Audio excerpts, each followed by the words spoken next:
దేవుని సహాయం మనకు ఉండని ఎడల మనము నిజముగానే ఎప్పుడో నిర్జీవులమై ఉండేవారమో. దేవుని యొక్క సహకారము నాకు లేకపోయింటే ఈ రోజు సజీవుల సంఖ్యలో నేను ఉండేవాడిని కాదు. దేవుని సహాయము నీకు ఉండకపోయింటే ఈ రోజు నువ్వు నిర్జీవువే అయి ఉండేవాడము. దేవుని సహాయము ఈ సంఘమునకు లేకపోయింటే కరోనా కాలములోనే కాటికి పోయి ఉండేవారమో, ఏ డెంగ్యూ వ్యాధి వచ్చి దహనము అయి ఉండేవారమో. అనేక సందర్భాలలో ఆ యేసే మనల్ని కాపాడుతూ వచ్చును. ఏ వ్యాధి వచ్చినా బాగు చేయొచ్చు వచ్చనా, ప్రాణములకు పిట్ల నుంచి వెలుపలకు తీసుకుని వచ్చును. అపాయములు ఆమర్దనములోంచి సంరక్షణ మనకు కలగజేసాను. ఆయన ప్రేమను మనకు పంచుచు ప్రాణములు ఇంకా మనలోనే ఉంచను. ఆయన స్తుతించుట కొరకే అవకాశం మనకు కలిగించను. నిజముగా ఆయన సహాయము లేకపోతే మనం ఎవ్వరము కూడా సజీవముగా ఉండేవారము కాదు. ఆయన సహాయము నాకు ఉండిన గనుక నేను సజీవుడినై ఉన్నాను. మీరును సజీవులై ఉన్నారు. పోయిన ప్రాణమును తెప్పించిన ఘనత ఆయనకు ఒక్కడికి మాత్రమే ఉంది. పోయిన ప్రాణమును తెప్పించిన ఘనత ఆ యేసుకు మాత్రమే ఉంది.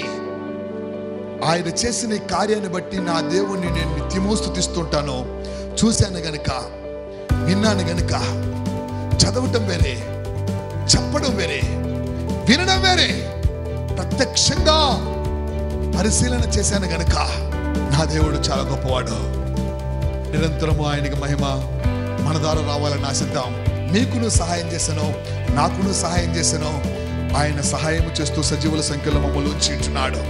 అబ్రహాముకు సహాయం చేశాను, ఇసాకుకు సహాయం చేశాను, యాకోబుకు సహాయం చేశాను, యేసేపుకు సహాయం చేశాను, మోషేకు సహాయం చేశాను, దావీదుకు సహాయం చేశాను, యెహోషాపాతుకు సహాయం చేశాను, నోబాహుకు సహాయం చేశాను, పౌలుకు సహాయం చేశాను, పేతురుకు సహాయం చేశాను, శత్రుకు మెషకు అబేద్గోలకు సహాయం చేశాను, ప్రార్థనాపరుడైన దానియేలుకు సహాయం చేశాను.